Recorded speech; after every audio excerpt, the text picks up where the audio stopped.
Hey everyone, this is the this is my review.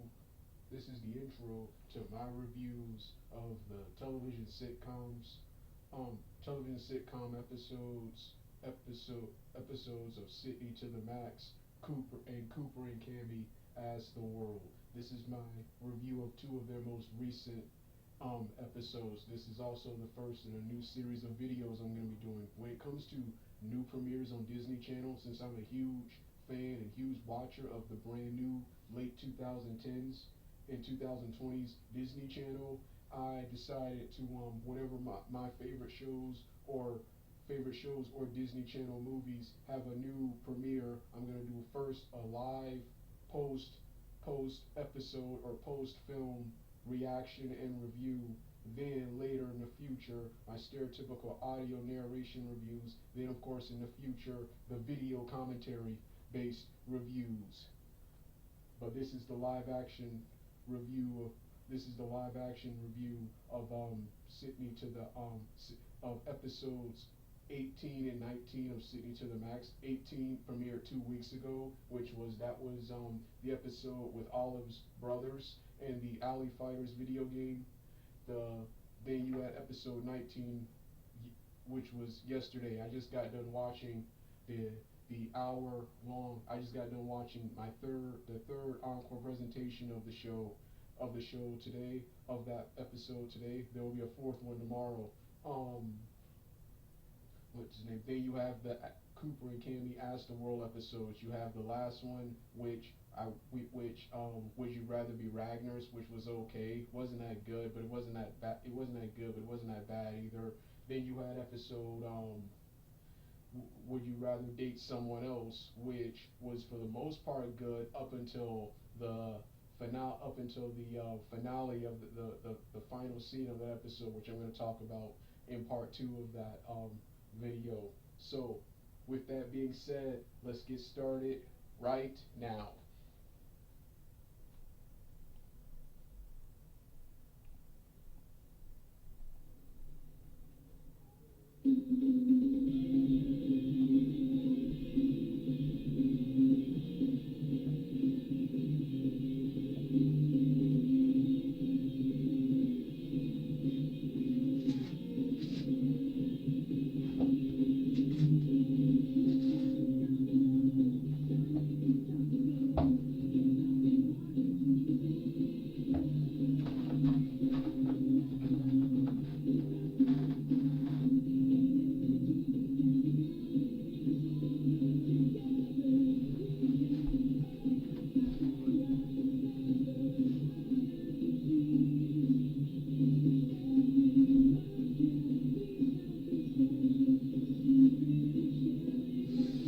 Oh, you can.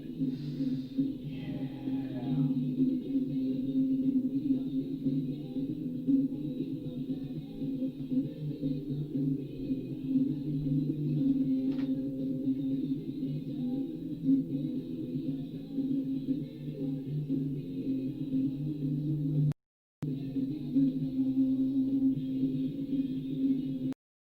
All of my vacation money, which, let us face it, I was probably going to use for college anyway. This is my late, out of date review and post reaction of the two Disney Channel original movies, Zombies and sequel Zombie 2. Um, I first heard about these movies. I first heard about these movies through the Disney Channel commercials, which features the character of Trevor, who portrays the character Bucky, of one of the main antagonists of both zombie films. Him and I think her name is Ariel, the girl. They're the Disney Channel the Disney Channel bloggers and announcers you hear during they're always shown during the Disney Channel commercial for a quick sight gag or two before your program starts. That and of course the single Milo Manheim Milo Manheim, who performs the very awesome "We Own the Summer" song, which features all the Disney Channel, the current Disney Channel cast members enjoying summer with their pets. Then of course, you got Megan, Donnelly, who is gorgeous and extremely talented. Then I saw Alex Meyer, who reviews a lot of former Disney Channel and Nickelodeon original movies and sitcoms, saying stuff like each review was up. There was laughingly bad, hilariously dumb, stupidly awesome, stuff like that. And when I read the script for the movie, it seemed like a good movie, but not what I imagined for a Disney flick. If you're gonna use a zombie theme, I feel it should have been something more action oriented, not a horror, sports, comedy, drama, musical type film, which is what both of these films, especially the first one, especially the first one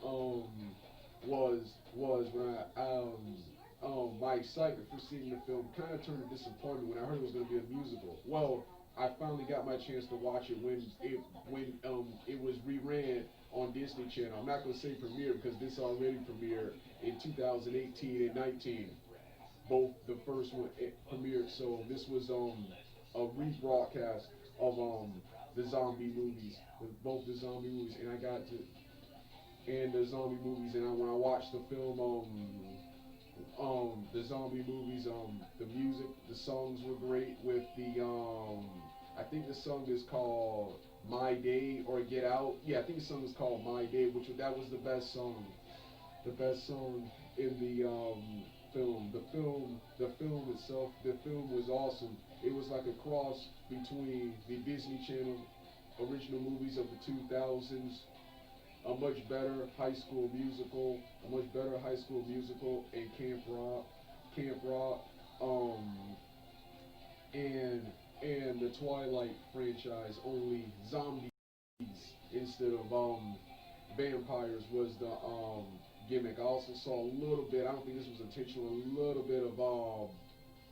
A little bit of Marvel's X Men, because the main characters themselves, the zombies, weren't bad guys and were actually people who just wanted equality and to fit in, and that's those equality and racism are two of the biggest themes featured in this movie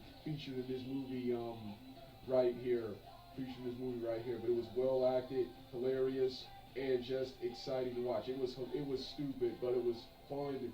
It was fun and entertaining. It was fun and entertaining. Stupid. Only problem out with this film, besides it being kind of dumb at times, was the end was rushed. When the end picked up where first off, before I get to, let's talk about the plot. According to the synopsis in the film itself, 50 plus years before the series, or 50 plus years before the movie, there was a some kind of chemical explosion or outbreak which turned half the citizens of Seabrook into brain-eating zombies. The zombie characters, to separate from the humans, all have different color hair, like green hair, and pasty face, white skin, and torn clothing and cuts to show that they're zombies, and the zombies, the remaining people who weren't turned to zombies built a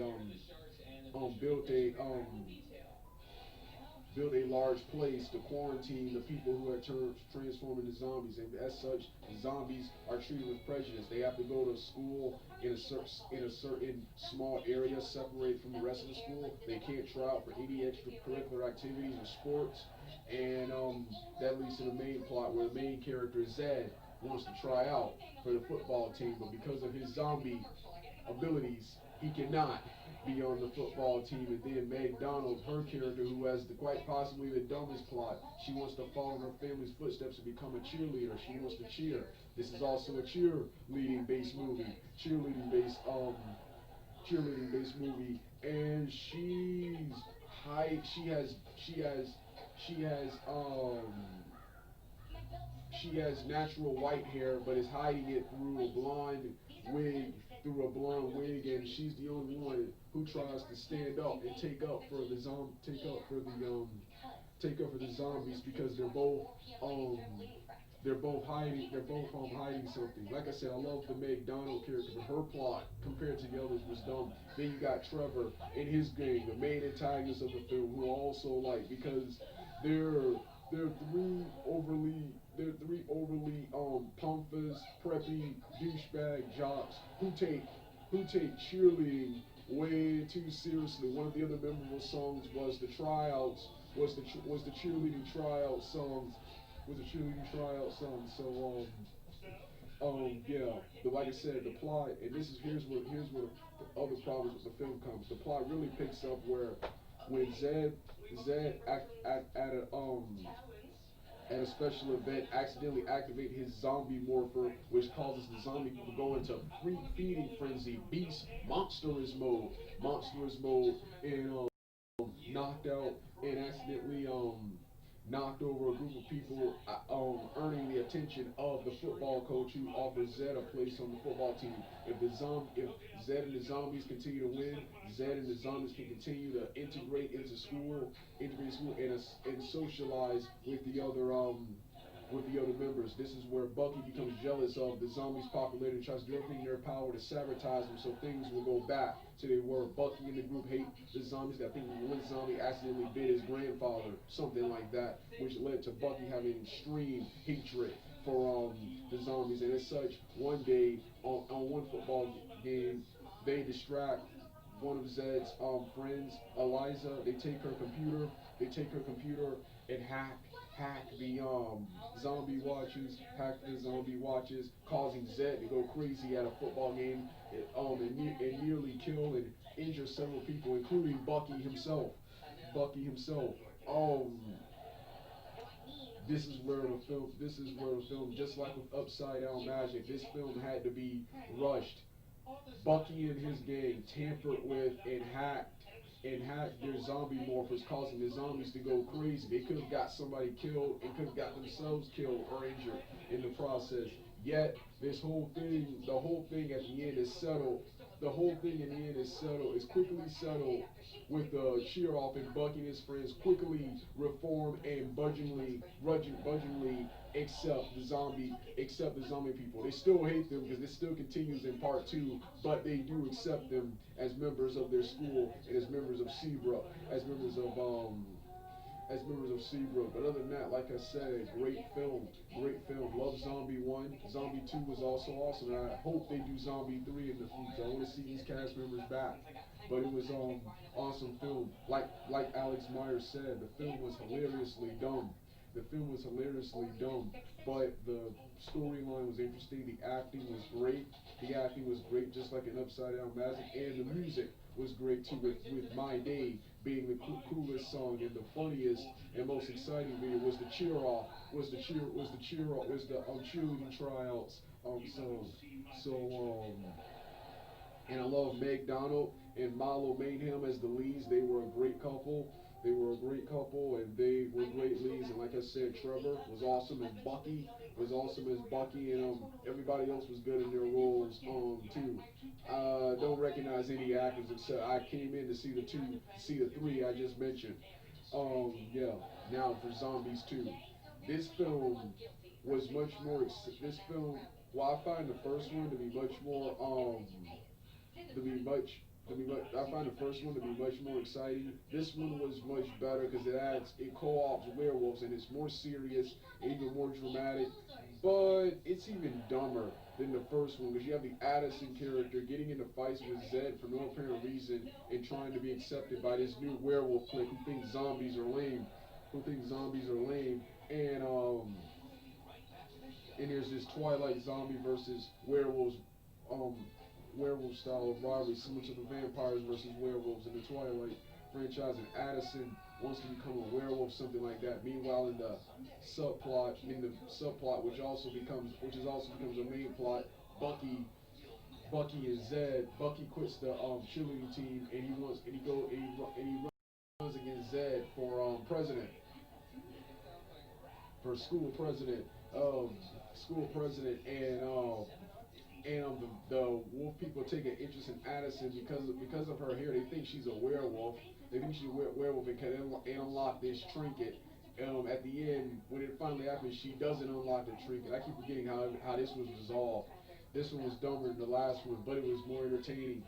This one had the coolest song, which I've seen in the Disney Channel commercials, and that was "Do It Like the Zombie Way." That awesome song. That was the best song in the film, followed by the Bucky and Zed "Why You Should Vote for Me" song. So yeah, even better songs, and even better, a much more interesting plot, but even dumber plot, even even dumber plot. Like how when it came to the characters, especially the bad guys, particularly Bucky and them from the first film, they were still realistic. They still hated the zombies and competed with them in this film, but as accepted them as members of Seabrook and as members of the cheerleading team. So I like how realistic it wasn't. Okay, we were dicks and pricks in the first film, but we're gonna be totally friends. Everything, all that's gonna be bygones. We're gonna be totally friends in this film. So I like how they didn't do that here. I like how they didn't do that here. So this was a little bit more realistic. So yeah, both these zombie movies were great. Zombie movies were great, and I want to see Zombies 3, which they haven't greenlighted yet. Why not? Why not? Or what? The actors busy doing other things? Yeah, get Zombie 3s out here. So yeah, I'm happy finally I got to see this franchise. Now I got to see this Descendants franchise, which I really don't want to see because of the film looks okay, but the acting it was in that terrible 2011 2016 Disney Channel era. Well, I'm done talking. This was my post reaction review of both of the Zombies film. Like I said, my narration, audio, and video reviews will talk more about the zombies. We'll talk more about the plots and the lore of both of these movies, and will feature music from the movies. So with that being said, I'm finished. Turn the video off now if you want to hear the rest of the music.